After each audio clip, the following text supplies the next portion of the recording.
magazine sort of has a reputation for asking somewhat questions that may at times offend because they're rather pointed. You will nonetheless try to keep things civil today. Why does the magazine have this reputation? Just on account of a certain group of, a small group of, isolated group of interviewers who have created that impression. What kind of question would be considered pointed? I believe you did an interview with Erika Yamashita, who is a correspondent of theirs in London, and they'll have a tendency to kind of go back into your earlier history and sort of drag out, flog dead horses, if you will. What dead horses do I have that you would like to examine? If you're ready one, that's fine. We shall proceed. The stable is open. The stable is open. とりあえず First question is about how it feels this time around, the performance. This particular unit you have going. The performances themselves or the unit? How the whole thing is going, the unit. It's evolving nicely. 順調に進化している particular observations. Japanese cheesecake is great.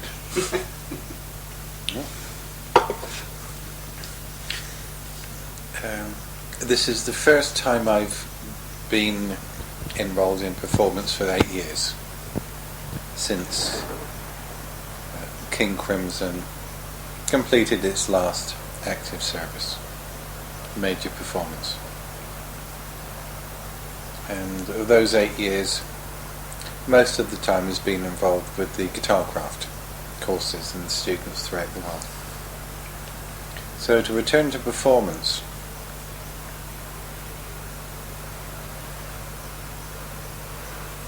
is something like returning to a life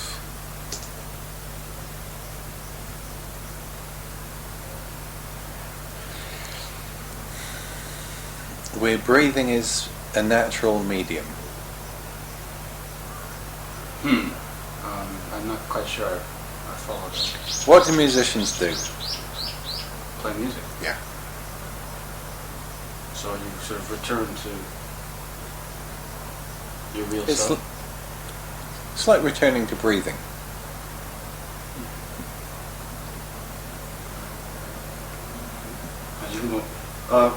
This might be relevant to what you said, David, but he was talking about how the music is evolving. I guess there's what is the percentage of the improvisation on the increase, or like how exactly is it evolving? In what ways are you changing the music? The compositions themselves are still in a state of evolution. So when we're performing them live, they're constantly changing and presenting themselves in different ways. The potential of the pieces are presenting themselves in different ways. So we're watching this and responding to it, and at some point, we'll make a recording of these pieces. But even after the recording has been made, the pieces will still continue to evolve, I think, if we continue to perform them live. Robert, can you explain what this evolution process involves a little more specifically? I'll give you a specific, right? Specific. Yesterday morning in the hotel, Trey and I met. And I said, if I go like this tonight in a particular piece, 1, 2, 3, 4, it means, no, that's a different signal. 1, 2, 3, 4. It means we will play in unison this certain phrase we never played together. If I go like this, 1, 2, 3, 4, it means we'll play an exchange of chords we've never played before. If I go 1, 2, 3, 4 like that, it means we'll double the tempo at which we're playing. And if I go 1, 2, 3, 4 like that, it means we'll move on to the next section or go to the end. Wait, just for the benefit of the person transcribing this thing, there was one movement to the left, one down, one to the right, and one up. Of your head. Yeah. So nodding in one direction or the other. Yes, for the 4 cardinal points. Mm-hmm. And has that been perfected? I mean, No, we did it for the first time last night, and neither of us could remember which direction of the compass meant which.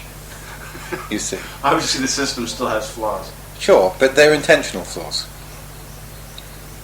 Is that sort of spontaneity like essential to your particular style? Play is a necessary element of life, and because in our culture play is increasingly written out, our forms of creative activity, creative play, have become negative and destructive. When you say play, what do you mean? You said play has been... Play is... All right, let me differentiate between ordinary play and the play of the artist, the musician, whatever. Play is where we play without regard for the consequences. Play for the musician or the performer or the artist is play which deliberately engenders repercussions. But the quality of involvement is the same. When you say like repercussion, I'm sorry to kind of act like the prosecuting attorney here, but what do you mean No, by I'm not prosecuting the attorney at all. If the musician goes on stage, the performer goes on stage to perform, and they deliver an accurate performance of the piece, there's little possibility. If on the other hand they go on knowing what they're doing, but play with it, there's a space in which the audience and the music can enter. It's not fixed. A good professional will be able to go on and know that if the singer is drunk or incontinent, if the stick player falls over, if the guitar amplifier blows up, they will only be superb. That's a good professional. But if the equipment works, the musicians are present, everyone knows their part, the audience is responsive, then everything can walk sideways and fly off. However, if you're playing a game, you play a game and then leave it. This is the quality of play. You play in the moment without regard for any consequences. The creative play of the performer has consequences. You're presenting a performance to an audience. So the quality of involvement is the same, but there is a difference of aim. When Robert expounds on something like this, are you learning, or is this stuff that you have thought out before, or is this all like new philosophy to you? It's not entirely new philosophy, but it's not the same system that I've applied to my way of working. But I find it fascinating working with Robert because of the analysis that goes into the performance and the playing and so on. I mean, the analysis doesn't in any way hinder Robert's immediate response to what's happening. I mean, it's an aid to that. It's a means of opening up and being in the moment and being prepared for that moment in time. And I have great respect for that. Has it changed you as a musician? It's too early to say. Too early to say. How long has the relationship? We've been working together on this project for, what would you say? 4 weeks? Yeah. It's too early to say. Too early to say. But the cake is good. The cake is excellent. The cake is excellent. そうそう、まあこの二人はWhat exactly was it that brought you guys together? And why would a David Sylvian want to work with a Robert Fripp and vice versa? I mean, it seems like a very basic question. And yet I'm getting raised eyebrows here. and stifled smiles. Let me tell you about when I met my wife. I proposed within a week. I didn't know her, but I recognized that she was my wife. So when you meet someone that is your wife, you say to them, will you marry me? Now you might say, well, how did you know she was your wife? And I would say, how could I not know that this was my wife? You make it sound so easy. It is. It is. It's very direct and very simple, but explaining it is complex and complicated. But the perception itself, the knowing, is very direct and very simple. And if it isn't that direct and you don't have that knowing, then life is hard. Do you, like, just out of curiosity? Curiosity is not enough. Okay, well, just I have need for something to write down. Need is good. Necessity is good. Okay. If it's necessary, you have to. Out of You sheer understand? necessity to write an interview, is your married life in like a quest to rationalize your gut instinct? No. Have you spent the ensuing years like constantly, you and your wife, thinking, why was I cut out for this person? Why was she? No. I don't You spend just- any time on that at all. Is that right? No. You're just To me, those two questions are remarkably dumb.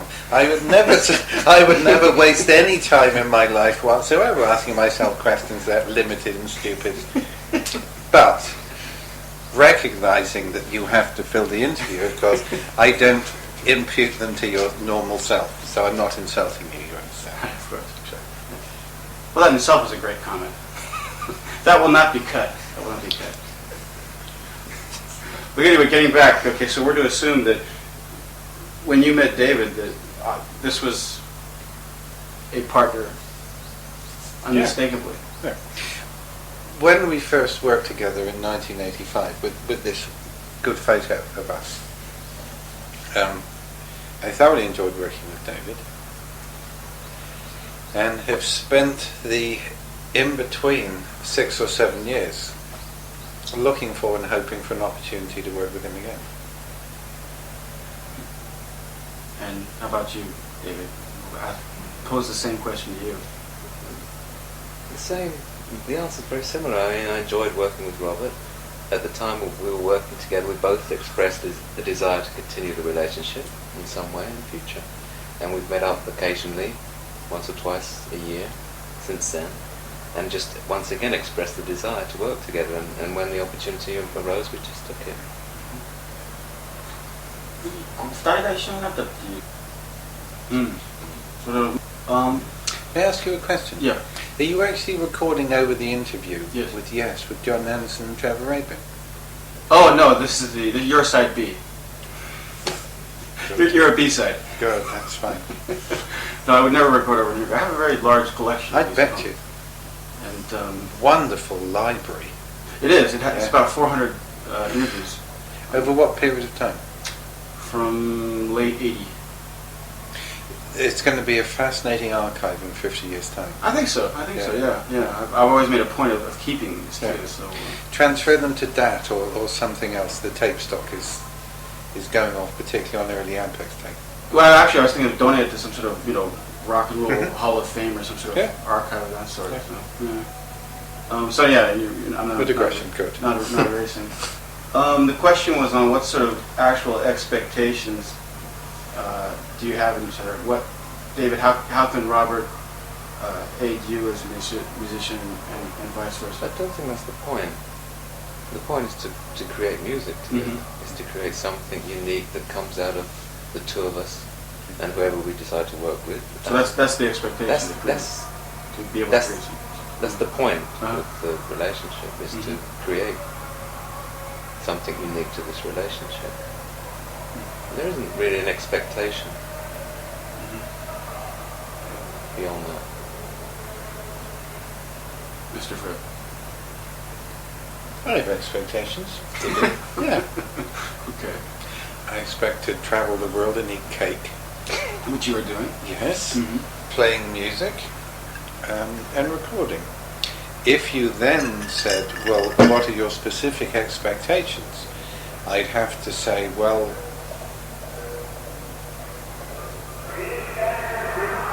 the kind of cake would depend on which particular country I was eating in. That's the scope of it.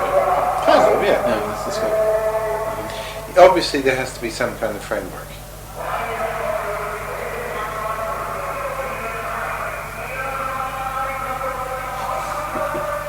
What's he saying?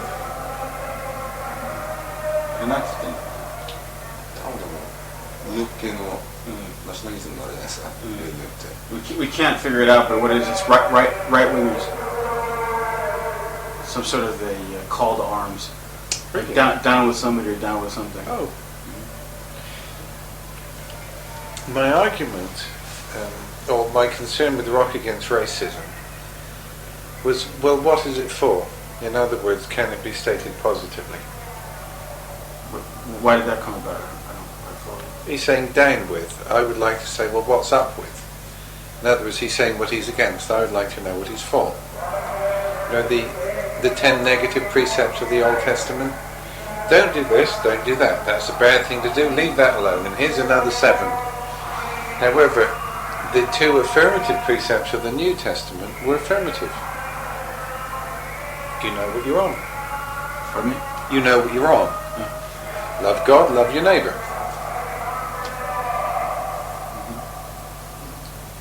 I'd like to know what he's up for, not what he's down for. I don't know, he might be up for something, I don't know. They actually do state what they are for. They're for, like, you know, the pre-war system in which in which it was a monarchy. Well, it wasn't actually a monarchy, but the emperor was in fact, you know, the god. Yes. So that's what they are very much for.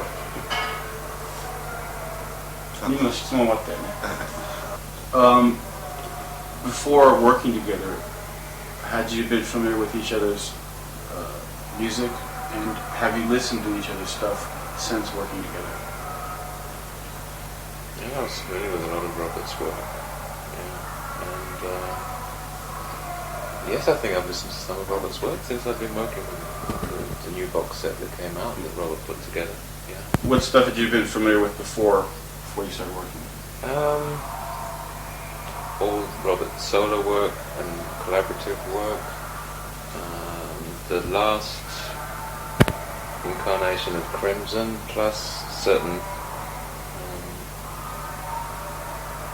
albums from the Crimson periods that preceded that.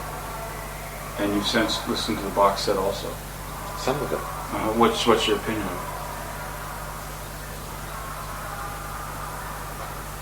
I'd like to listen to the whole box before I give an opinion on it, but I think it's a good collection. As a historical document of King Crimson the band and its history, I think it's very good. It's very good. But I haven't listened to the whole of it yet. When Crimson was at its peak of popularity, how old? When was that? When you displaced one of those Beatles albums on the British chart or something. 1969. Was that when it was? Yeah. Which was not necessarily the peak of the popularity, but nonetheless a very memorable. 69. So how old were you then, David? Must have been 9 years old. 9 years old? No, 11 years old. 11. Were you listening to that type of music at the time, or you hadn't gotten into it yet? No, I wasn't listening to any music at all. 69, I wasn't listening to any music. We had no music played in the house when I was a kid. So you weren't exactly familiar with it at the time. What was going on? And how about you, Robert? Were you familiar with? Since I worked with David, I've listened to virtually everything he's done on record. And I'm here now, so that should be a common thing. The second half of the question is answered. Sure. Yeah. Have you heard everything that David's done, and if you loathed it, would you be here now? Well, it's unlikely. It's unlikely. I know some musicians who are very good people that I respect, that I really don't like the sounds they make. very good musicians. In some cases, excellent musicians and lovely people. These are people you work with, you mean? No, I don't work with them. That's the point. Uh-huh. I respect their work, Mhm. but it's not something to which I feel I could contribute. On the other hand, there's some people who are, I think, terribly flawed as people, who make remarkable sounds that I'd love to contribute to their work and often have. But they're not people. I you can also necessarily- saw John Cage play his Cactus Spikes twice. Once was with Merce Cunningham, and the other was solo. And I have a lot of respect for Cage as a man. And I don't think I could do a lot to accompany the Cactus Spikes. I will now give you a demonstration of the performance. Imagine a table with various cacti. Pluck.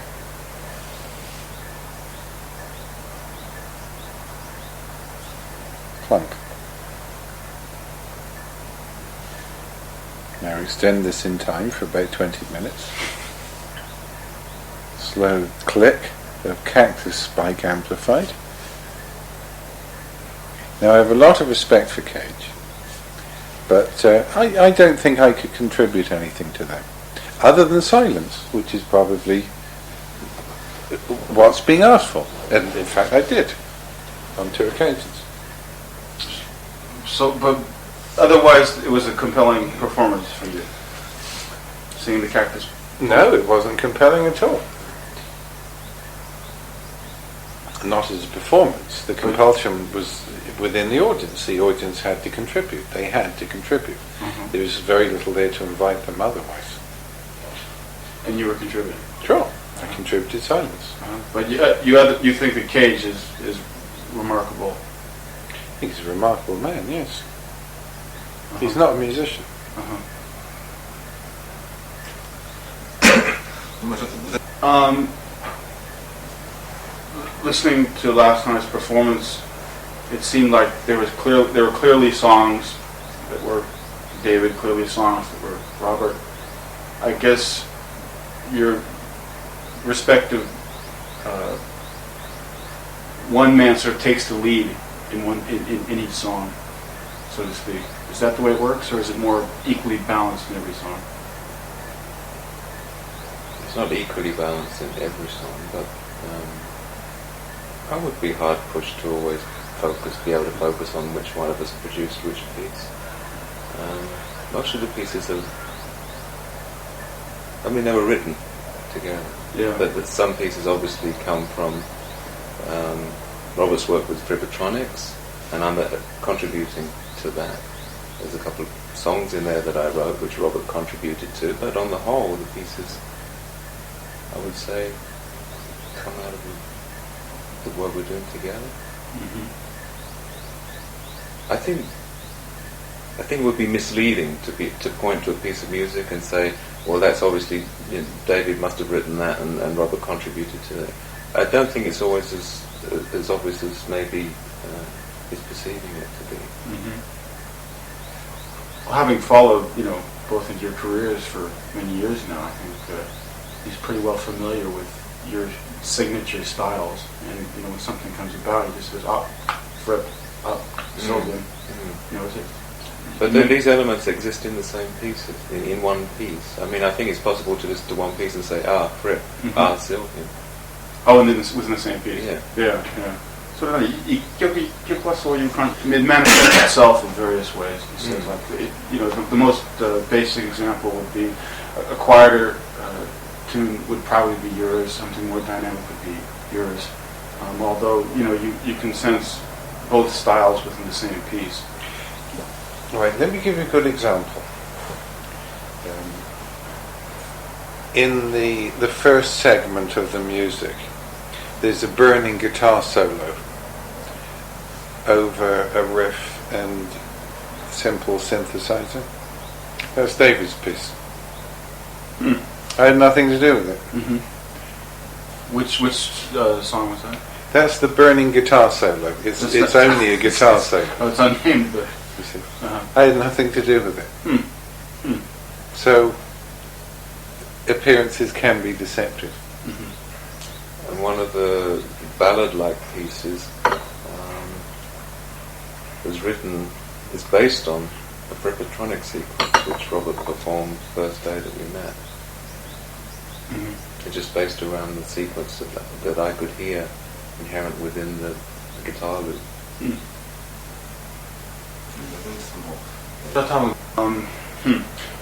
In terms of contributions, is it a 50-50 balance? I mean, can it be boiled down to something that basic? No. I didn't think so. It depends on the situation in the song. The questions are reasonable questions, but they don't have any relationship with how I think or feel about how we work. And I can understand that it may appear that the guitar solo, the Frippatronics, is more Robert's and this is more David's. I don't think like that. That's not. I have no involvement with the question. Okay, yeah, I thought it was a bit vague, but we shall go on. He was asking that, David, because a couple of months ago, I guess you granted an interview with the magazine where you said that basically you would be taking the lead, taking Robert's lead, you'd be following Robert's lead, or some words to that effect. I don't know what context that was said in. When it came to the provision of cake and cappuccino, that's undoubtedly true.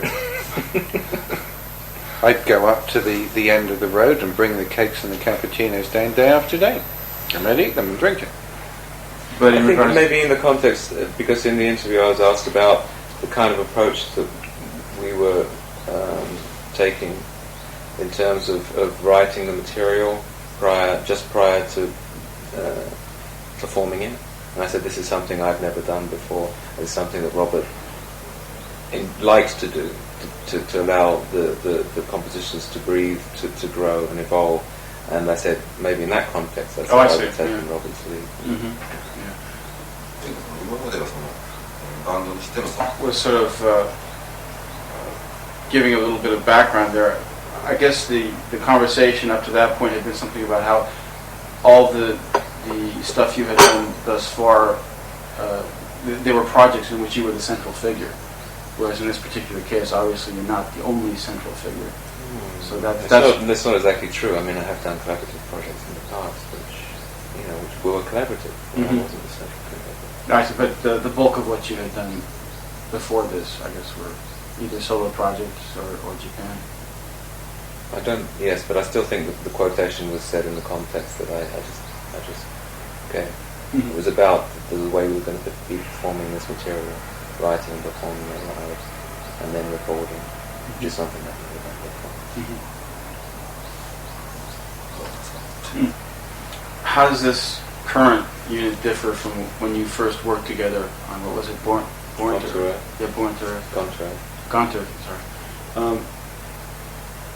Obviously it's changed quite a bit since that time. Well, the situation is different in that with Gone to Earth, Robert was contributing to material that already existed, and here we're writing together. We're creating something together from scratch. I mean, that would be an obvious difference. We're getting to know each other better and exploring the potential of this relationship, but to a far greater extent than we did on Gone to Earth, which was quite different. And how about your opinions on Yes. the subject? Yes, with the added dimension that Gone to Earth, I was invited into David's context to contribute, and it was in a recording studio. This is obviously also oriented to performance. This time around. ただ状況の違い。David, we originally got to know you as a vocalist in Japan. I mean, obviously you're responsible for the compositions. In your solo projects, it seemed like you were concentrating more on the instrumental side of the music. Mm-hmm. And now he was noting that seeing you perform this time around, we're seeing more of the vocalist in you coming out. Mm-hmm. Robert, are your expectations in David largely as a vocalist? No. No, that's part of it. Part of it is also the gorgeous sound. And part of it is also the visual sense. What sense? The visual sense, visual. Mm-hmm. Which accompanies all David's work. You don't get the albums in a plain brain envelope. And if you did, you know there'd be a reason for it. And in addition to that, my expectation also involves a certain approach to a piece of work in hand. In other words, this piece of work is part of my life in the process of living. It's not something I do to earn a living. So these have to do with my expectations working with David. For you, David, do you find the vocalist within you coming out more, getting back to your original question? Or do you think it's all part of a whole and you don't really think about yourself as vocalist or instrumentalist?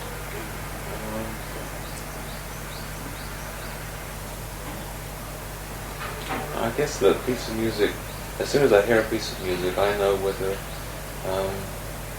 I can work with it as a vocalist. And if I can, I contribute that. I enjoy singing, and I recognize that most people recognize me as a vocalist, primarily. But I don't think that really colours what I do. But I'm very happy to be working with vocals on this project. I guess what's happened, I made a couple of albums with Holger Shukai, and I got involved with installation work and so on. And I've missed singing, to be honest, and I wanted to get back to it. And this project is presenting me with that possibility. But it's also allowing me to work as a synthesist, which is also something I really do enjoy, creating colours, textures and so on.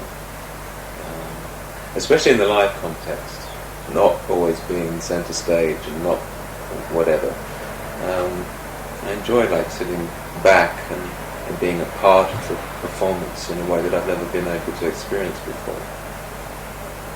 Being very much a part of what's happening instead of being somebody that's leading the whole project through a performance or whatever, leading musicians through a performance.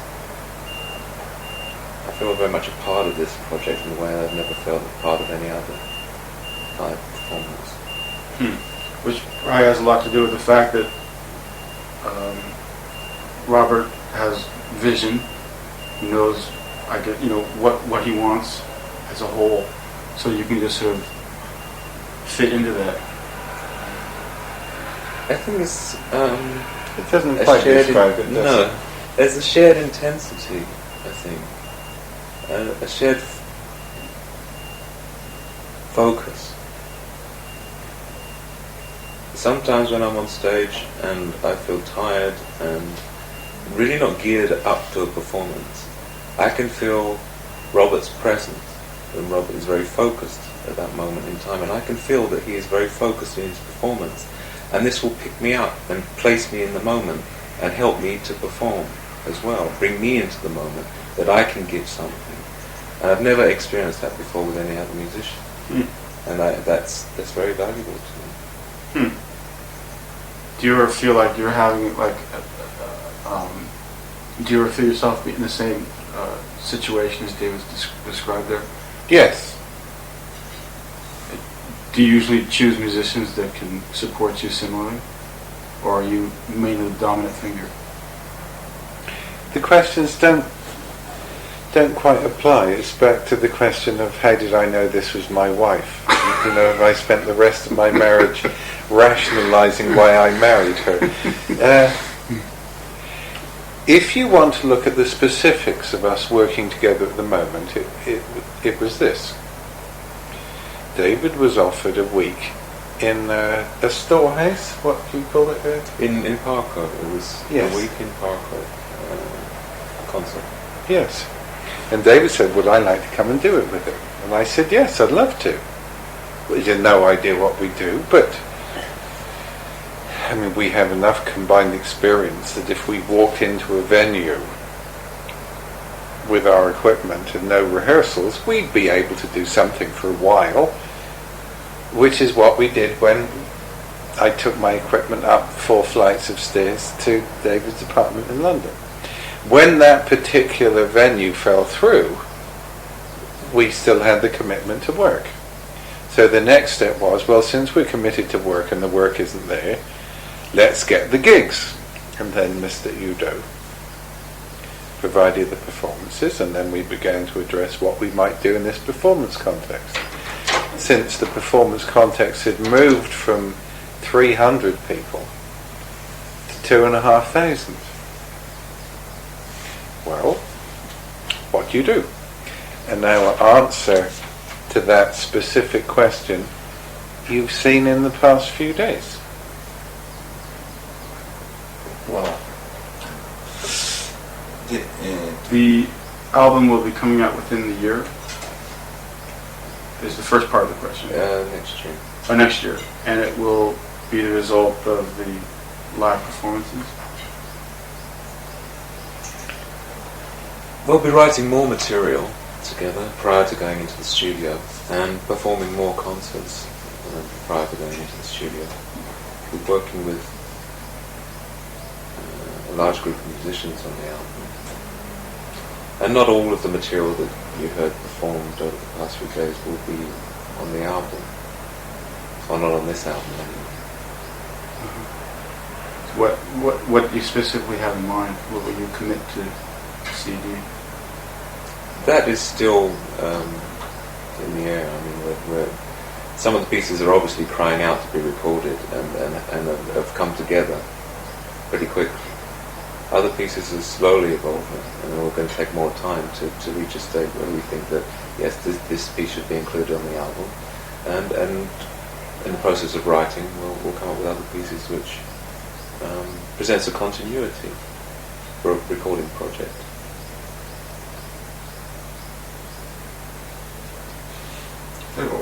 Are there outside projects happening as well for you respectively?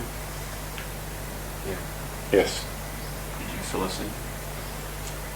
Well, I'll be working on a solo album in the meantime, and I'll be writing it. I don't know if I'll get to start recording it this year, but for sure I'll be writing the material throughout this year.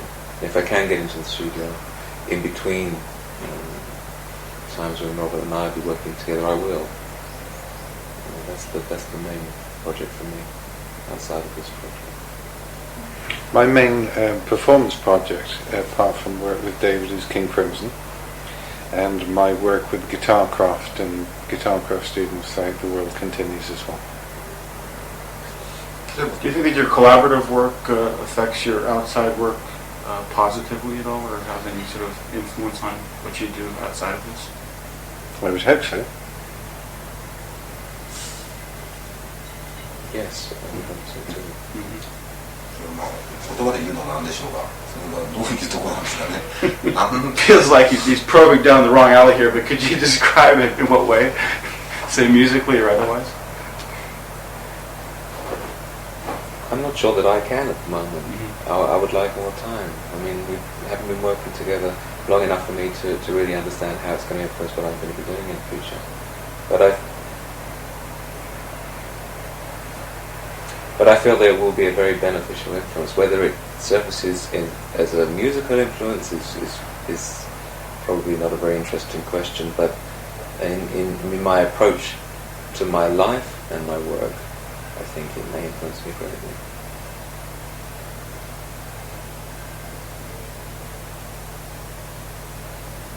look like you're lost in thought. I'm not lost in thought, I'm thinking. Okay, thank you.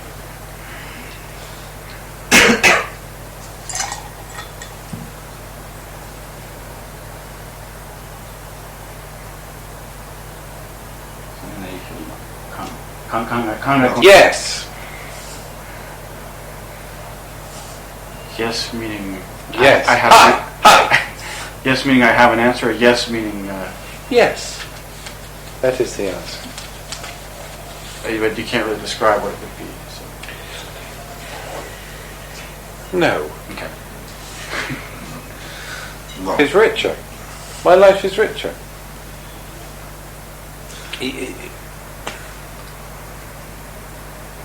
It has to do with, I'm thinking of a metaphor, I understand. It has to do with working with a wide palette of colours. It has to do with, moving on to another metaphor, a variety of meal, variety of fine food which nourishes the inner musician. And other weak and feeble analogies, you see. Yes, it influences me. How? Because my life as a musician is richer. I am engaged in making music. For me, it doesn't matter if the work is soundly based, whether I like the musicians I work with or not. I'm very happy that I like David. If I didn't like David, it wouldn't matter to me, because the work itself has an element which engages me.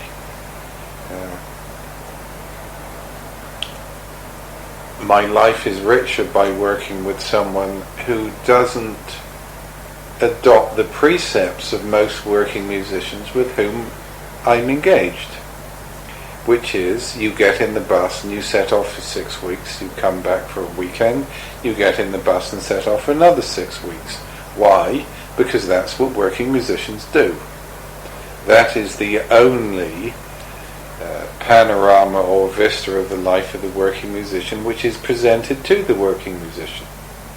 Most working musicians don't say, but this is a remarkably stupid way of living our lives. David doesn't need convincing of this. Most working musicians I work with do.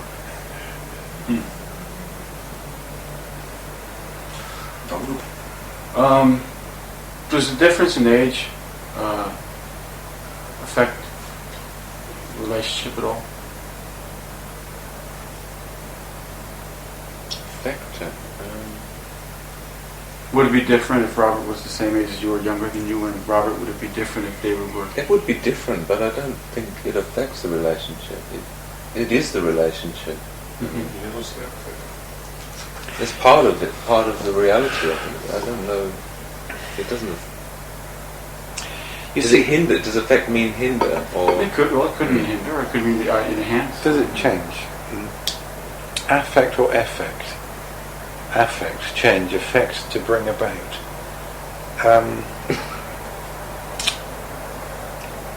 You see, I don't feel older than David. I don't feel older than Trey. In fact, I don't feel older than most of the musicians or people I work with. People my own age that I work with, I think, Jörg, they're old. So, when in the interview before, the photographer produced a photo he'd taken of me 10 years ago, I recognised myself as the guitarist in this photo. Oh, there I am. Whereas the photos he was producing today, I looked and saw my father playing my guitar. So, the only difference I feel in terms of age is when I see photographs. I'm wondering, what is my father doing working in this context? You see, I don't feel older.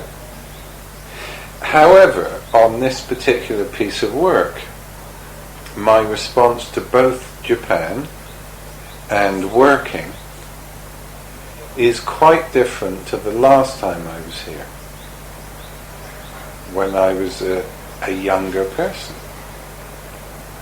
So I assume maturity is too much a word, but something like, it's quite possible that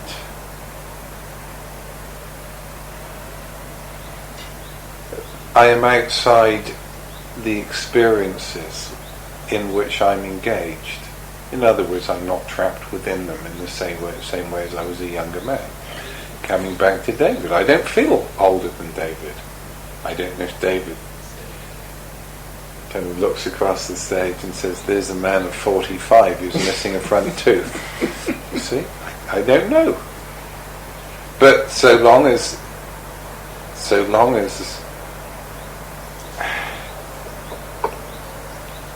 well, I don't feel geriatric. Mm-hmm. I mean, if you look at the study of English social history, there used to be 3 ages: youth, old age, and maturity. And maturity was kind of about 45.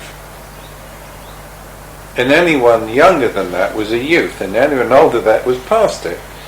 This is a great age to be.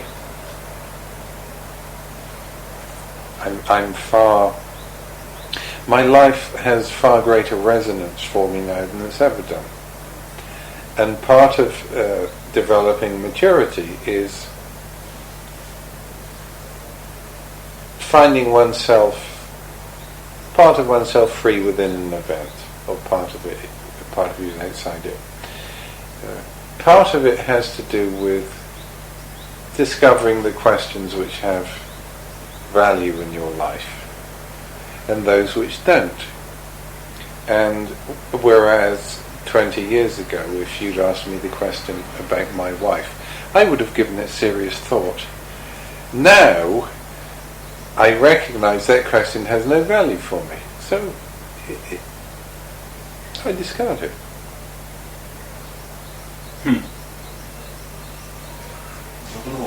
This is, I guess we're running out of time here. One last question. Anything from the stable then? With the stable, yeah, the stable. Anything provocative then to wind us up and make us twitch? Yeah, this is a twitcher. This could be a twitcher. Right. The end of the show, David is like surrounded with young women bearing flowers. Robert, you're not really recipient to as many flowers. As many flowers there. Is there a feeling of awkwardness at all? No. And if David gets given bean curds, he shares them with the other musicians. As I share my flowers. There's the flowers. The flowers are in the dressing room. They're wonderful. No. And how does it? No, how does it feel to be almost reliving the earlier days of Japan?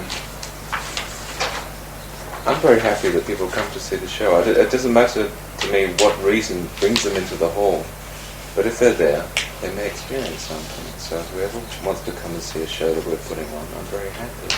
Whether people come off the street out of curiosity or come along to see what suit I'm wearing or whatever, it doesn't matter. Mm-hmm. As long as they're there in the room. Mm-hmm. And then something can happen.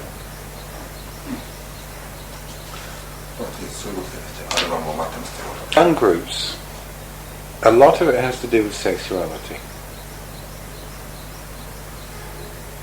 I can give you an example of a famous English rock group in the 1970s. One of the members was kicked out because a young woman shouted his name rather than the singer's name. I'm not going to kick David out of this band if someone shouted his name. I might leave my brother starts getting all the flowers. All right. I think we've run out of time. There, Shashi. The stable will open itself to you on another occasion. Thank you.